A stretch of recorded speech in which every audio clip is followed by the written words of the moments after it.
नमस्कार। जन टीवी के उत्तराखंड के इस खास बुलेटिन में एक बार फिर से आप सभी का बहुत स्वागत है। मैं हूं आपके साथ प्रियंका तिवारी। बुलेटिन की शुरुआत करेंगे हेडलाइंस के साथ। समान नागरिक संहिता को लेकर सीएम पुष्कर सिंह धामी का बड़ा ऐलान। कहा, प्रदेश में इसी महीने लागू होगी यूसीसी, सभी तैयारियां पूरी।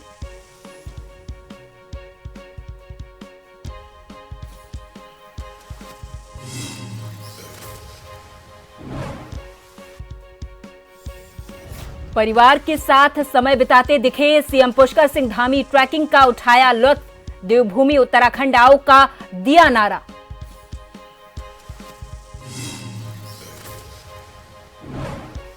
उत्तराखंड में निकाय चुनाव के लिए नामांकन वापसी के बाद चुनाव चिन्ह आवंटन की प्रक्रिया पूरी। नगर निकाय चुनाव में कुल 5,399 प्रत्याशी चुनावी मैदान में।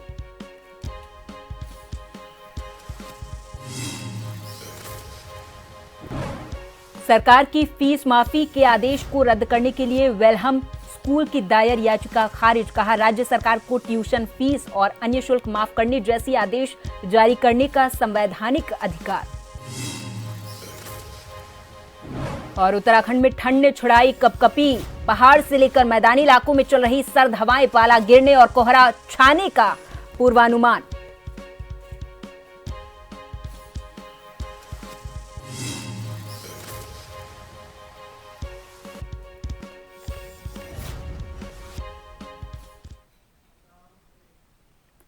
उत्तराखंड के मुख्यमंत्री पुष्कर सिंह धामी ने कहा कि राज्य में समान नागरिक संहिता यानी कि यूसीसी इसी जनवरी महीने से लागू कर दी जाएगी। इसकी लगभग सभी तैयारियां पूरी कर ली गई हैं। ऐसा होने से उत्तराखंड आजादी के बाद समान नागरिक संहिता लागू करने वाला प्रदेश बन जाएगा। दरअसल यूनिफॉर्म सिविल कोड शादी, तलाक, मेंटेनेंस, संपत्ति का अधिकार, गोद लेने और उत्तराधिकार जैसे क्षेत्रों को कवर करता है। व्यक्ति किसी भी धर्म, जाति, संप्रदाय का क्यों ना हो, उन सब के लिए एक समान कानून यूसीसी का धर्म से कोई ताल्लुक नहीं होता। भाजपा मुख्यालय में मीडिया के सामने सरकार की उपलब्धियां गिनाते हुए मुख्यमंत्री ने ये सब बातें कही हैं।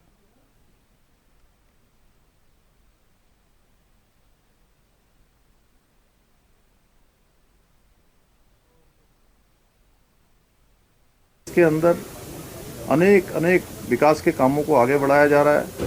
चाहे देश के अंदर पहला राज्य होने का हमको गौरव प्राप्त हो रहा है। हर एक उत्तराखंड वासी को गौरव प्राप्त हो रहा है कि वो यूसीसी बनाने वाले राज्य का निवासी है। यूसीसी का विधेयक बनाना और उसको लागू करना, ये गौरव हर एक उत्तराखंड वासी को प्राप्त हो रहा है। और हम पहले राज्य बनने जा रहे हैं जहां यूसीसी का विधेयक इसी जनवरी माह में अब हमारा लागू होने जा रहा है। इसी प्रकार अनेक सारे निर्णय हमने लिए हैं। चाहे आज हम विकास की बात करें तो हमने सतत विकास के लक्ष्यों को प्राप्त करने में उत्तराखंड के मुख्यमंत्री पुष्कर सिंह धामी की परिवार के साथ ट्रैकिंग करते हुए तस्वीरें भी सामने आई है। ठंड के मौसम में यहां सीएम ने देवभूमि उत्तराखंड आओ के नारे के साथ आज शहंशाही आश्रम, ओल्ड राजपुर रोड, झड़ीपानी मार्ग पर ट्रैकिंग की है। इस दौरान मुख्यमंत्री ने कहा कि ये ट्रैक न केवल साहसिक गतिविधियों का हिस्सा है, बल्कि इस यात्रा के दौरान प्रकृति की अद्भुत सुंदरता, शुद्ध हवा और शांत वातावरण का भी अनुभव होता है। सीएम ने कहा कि उत्तराखंड में ऐसे कई ट्रैक आकर्षक का विशेष केंद्र रहे हैं। राज्य में आने वाले पर्यटक और स्थानीय लोग शीतकालीन यात्रा के दौरान ट्रैकिंग का भी आनंद ले सकते हैं। सर्दियों में बर्फ से ढके पहाड़, ठंडी और शुद्ध हवा और मनमोहक दृश्य उत्तराखंड की प्राकृतिक सुंदरता को और भी अनोखा बनाते हैं।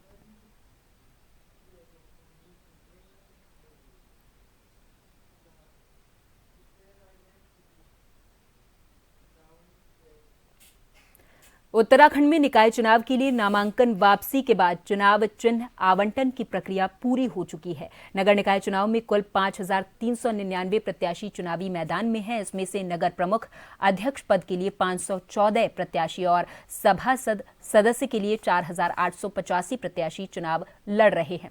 इसके अलावा 47 प्रत्याशियों का निर्विरोध निर्वाचन हो गया है। उत्तराखंड में कुल 100 नगर निकायों पर चुनाव हो रहे हैं। इनमें 11 नगर निगमों, 43 नगर पालिका परिषद और 46 नगर पंचायतें शामिल हैं। प्रदेश के 11 नगर निगमों के नगर प्रमुख के लिए कुल 72 प्रत्याशी चुनावी मैदान में है, जबकि सभासद पदों के लिए 2009 प्रत्याशी चुनावी मैदान में अपना भाग्य आजमा रहे हैं। इसी तरह 43 नगर पालिका परिषद के अध्यक्ष पद के लिए 211 प्रत्याशी और नगर पालिका सदस्य के लिए 1596 प्रत्याशी चुनावी मैदान में हैं।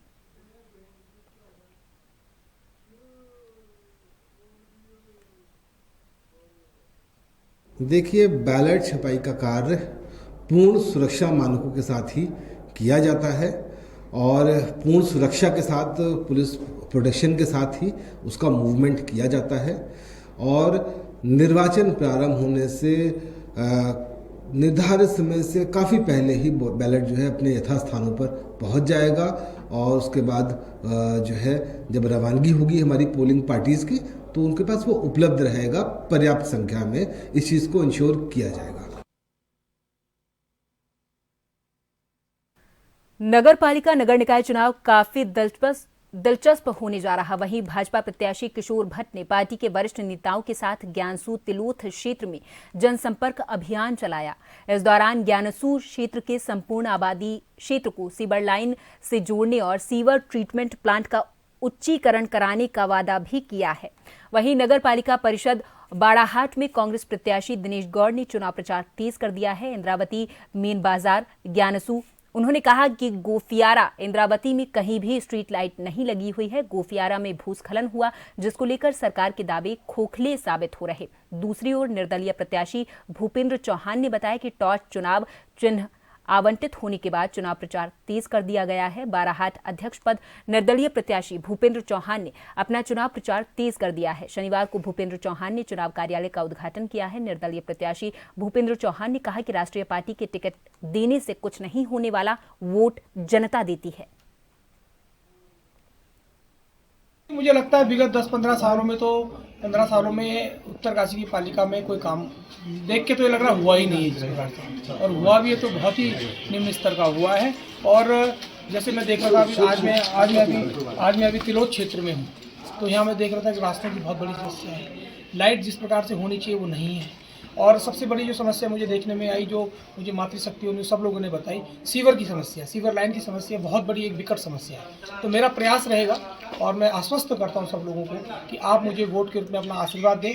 मैं सारी जो है 11 के 11 वार्डों की जो वहाँ की कमियां हैं उनको बाहर निकाल कर उनको पूरा करने का पूरा प्रयास करेंगे। नगर पालिका का जो मुख्य कार्य है शहर को साफ सुथरा रखना और अच्छी विद्युत व्यवस्था देना, मार्ग सही हो, बने हुए हों, पक्के निर्माण हो, और शहर के अंदर जिस तरह एक काशी को पुनः उसी रूप में धरातल पर उतारने का काम मैं करूँगा। मैं देख रहा हूँ, मैं पूरे वार्ड में घूम रहा हूँ और मैं जहाँ हालत देख रहा हूँ पूरे शहर का बहुत ही दुर्गति हुई थी। रुड़की के रामपुर नगर पंचायत क्षेत्र में भाजपा चुनाव कार्यालय का उद्घाटन हुआ है। इस अवसर पर मुख्य अतिथि के रूप में हरिद्वार सांसद त्रिवेंद्र सिंह रावत पहुंचे। उन्होंने कहा कि इस कार्यालय के उद्घाटन से रामपुर नगर पंचायत क्षेत्र में भाजपा की गतिविधियों को और भी बढ़ावा मिलेगा।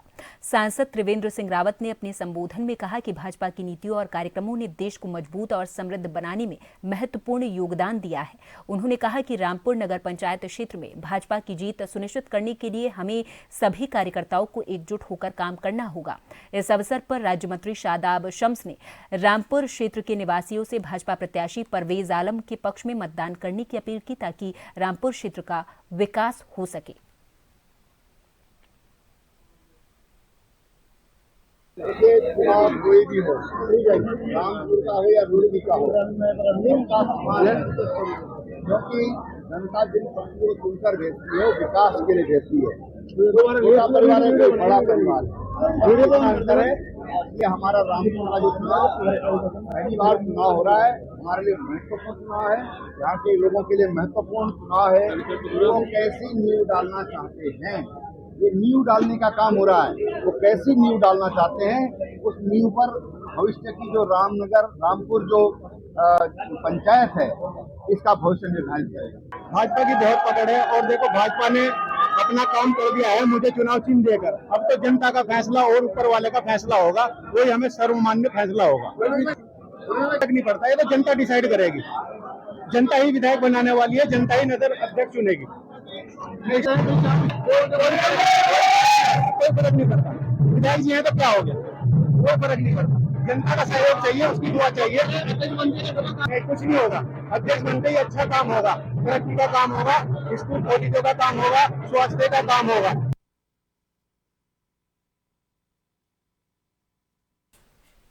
हाईकोर्ट ने देहरादून वेलहम स्कूल की याचिका खारिज कर दी है। वरिष्ठ न्यायमूर्ति मनोज कुमार तिवारी और न्यायमूर्ति पंकज पुरोहित की खंडपीठ ने कहा कि राज्य सरकार को ट्यूशन फीस और अन्य शुल्क माफ करने जैसे आदेश जारी करने का संवैधानिक अधिकार है। बता दें कि विद्यालय में 2021 में सरकार के फीस माफी के आदेश को रद्द करने की याचिका दायर की गई थी। मामले के अनुसार याचिका कोविड-19 कोरोना काल में छात्रों के लिए ट्यूशन और अन्य शुल्क माफी की राज्य के आदेश को चुनौती देने वाली थी। कोर्ट के समक्ष ये बात भी आई कि लॉकडाउन में जब स्कूल बंद थे तब आवासीय विद्यालय छात्रों से न केवल ट्यूशन फीस बल्कि छात्रावास शुल्क, फीस और कपड़े धोने जैसे विभिन्न श्रेणी के तहत शुल्क भी वसूले गए। याचिका में कहा गया था कि सरकार के पास निजी गैर सहायता प्राप्त आवासीय विद्यालय के फीस से संबंधित आदेश जारी करने का कोई अधिकार नहीं है।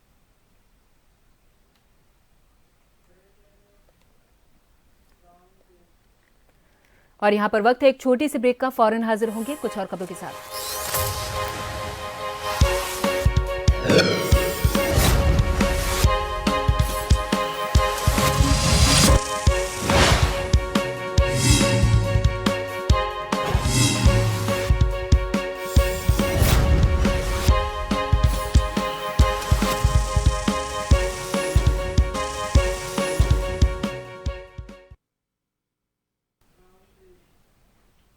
ब्रेक के बाद एक बार फिर से आप सभी का बहुत स्वागत है। रविवार से रामनगर में संस्कृत भारती और उत्तरांचल का 2 दिवसीय प्रांतीय सम्मेलन खत्री सभा भवन में शुरू हो गया है। आपको बताते चले कि इस दौरान सम्मेलन में उत्तराखंड संस्कृत यूनिवर्सिटी के कुलपति प्रोफेसर दिनेश चंद्र शास्त्री के साथ ही रामनगर के विधायक दीवान सिंह बिष्ट और संगठन के कई पदाधिकारियों ने भाग लिया है। उत्तराखंड संस्कृत यूनिवर्सिटी के कुलपति प्रोफेसर दिनेश चंद्र शास्त्री ने बताया है कि संस्कृत भाषा उत्तराखंड की द्वितीय राज्य भाषा है और इसे आम जनमानस तक पहुंचाने और अपनी संस्कृति को पहचानने के लिए इसका व्यापक रूप से प्रचार प्रसार किया जाए। इसको लेकर इस सम्मेलन में गहन मंथन किया जाएगा।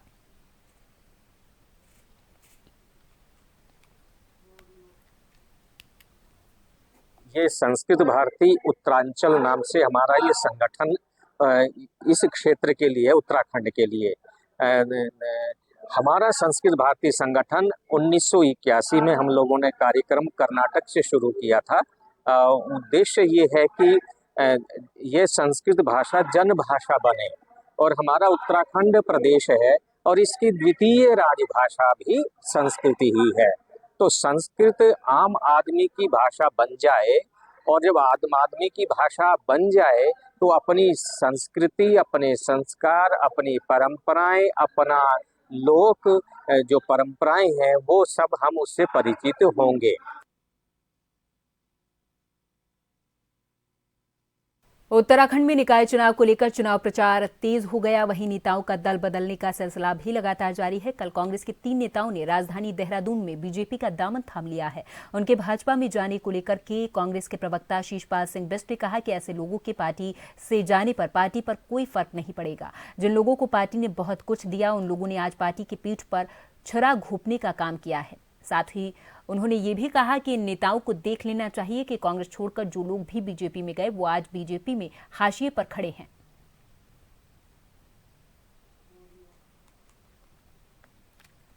देखिए, चुनाव का दौर है, बहुत से लोग अपने लिए टिकट मांगते हैं, अपने समर्थकों के लिए टिकट की पैरवी करते हैं और अगर उनको टिकट नहीं मिलता या उनके समर्थकों को टिकट नहीं मिलता तो उनकी नाराजगी भी स्वाभाविक होती है और पार्टी भी इसको गंभीरता से लेती है। जो भी लोग नाराज थे, पार्टी संगठन ने सभी से बातचीत की। आदरणीय प्रदेश अध्यक्ष करण महाराज जी ने लगभग सभी से बातचीत की और बहुत से लोग माने भी और पार्टी के प्रत्याशियों के लिए काम कर रहे हैं, पार्टी को जिताने के लिए जी तोड़ मेहनत कर रहे हैं। लेकिन 2-4 लोग ऐसे भी होते हैं जो मानते नहीं है और उन्होंने पार्टी छोड़ने जैसा कदम भी उठाया है, लेकिन मैं पूरे विश्वास के साथ कह सकता हूँ कांग्रेस पार्टी ने जो सम्मान अपने नेताओं और कार्यकर्ताओं को दिया है, जब जब मौका मिला उनको बहुत ही जिम्मेदारी के पदों पर भी बिठाने का काम। उत्तरकाशी मुख्यालय सहित विकास खंडों में व्यावसायिक प्रतिष्ठानों में धड़ल्ले से घरेलू एलपीजी गैस सिलेंडर के दुरुपयोग को रोकने के लिए खाद्य पूर्ति विभाग ने कमर कस ली है।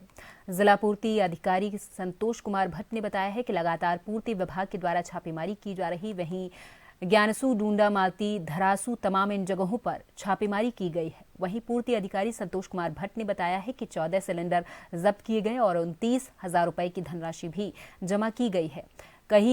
कई खामियां भी सामने आई हैं, उन पर कार्रवाई की जा रही है।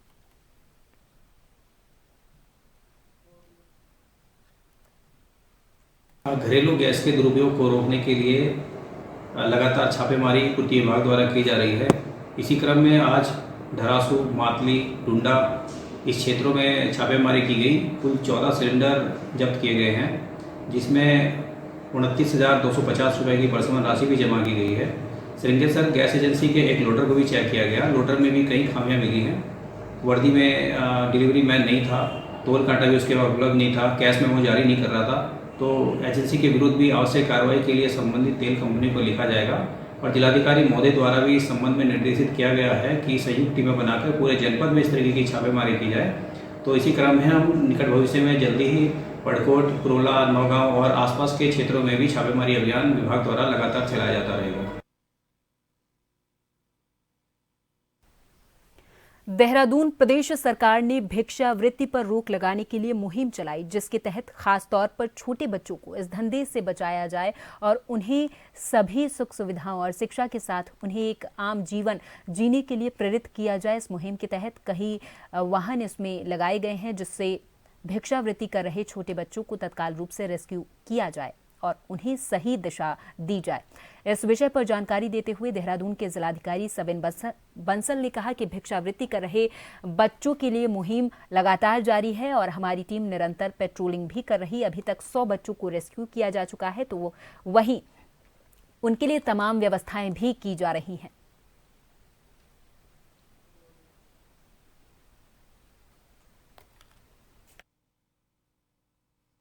मोर देन 100 हमारे इस तरह के बच्चे रिकवर किए गए हैं और उनको यही प्रयास किया जा रहा है कि जो हमारा इंटेंसिव शेल्टर यूनिट है वहाँ पे उनको कुछ देर रिटेन किया जाए, जिससे उनको मेन स्ट्रीम में जुड़ने के लिए प्रेरित किया जाए, उनका माइंड ट्रांसफॉर्म किया जाए। ऑल्दो वो सेंटर अभी हमारा अंडर कंस्ट्रक्शन है, लेकिन कुछ मेकशिफ्ट अरेंजमेंट्स वहाँ पे कर लिए गए हैं। जो हमारे MOUs हुए थे संस्थाओं के साथ, उनके रिसोर्स पर्सन्स भी वहाँ पर बच्चों के साथ एंगेज हो रहे हैं, उनको मुख्य धारा में जोड़ने का प्रयास कर रहे हैं। तत्पश्चात फिर उनको फॉर्मल एजुकेशन से स्कूल में लिंक किया जाए। अगली खबर देहरादून से है, जहां झड़ी पानी मसूरी रूट पर सीएम धामी ने ट्रैकिंग की है। ट्रैकिंग से पहले सीएम धामी ने चाय की चुस्कियां ली और स्थानीय लोगों और पर्यटकों से संवाद किया है। सीएम धामी पहले ऐसे सीएम हैं जो ग्राउंड जीरो पर रहकर देवभूमि के पर्यटन का प्रचार प्रसार कर रहे। मुख्यमंत्री धामी के प्रयासों से राज्य में शीतकालीन यात्रा के लिए पर्यटकों में अभूतपूर्व उत्साह दिख रहा है।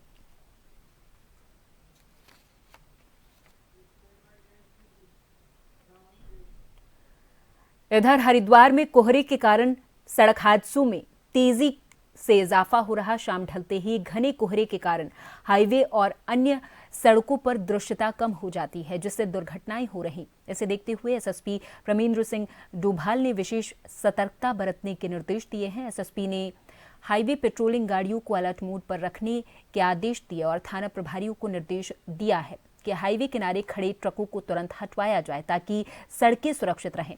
इसके अलावा पुलिस ने वाहन चालकों से अपील भी की है कि वो अपनी गाड़ियों की गति को नियंत्रित रखें। हाई बीम लाइट का इस्तेमाल करें और कोहरे के बीच सावधानी पूर्वक वाहन चलाएं।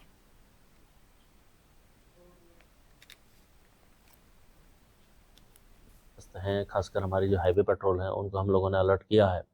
हालांकि विजुअलिटी बहुत ज़्यादा कम है। जैसे कल रात के समय भी एक एक्सीडेंट हुआ जो विजुअलिटी के कमियों के कारण हुआ था।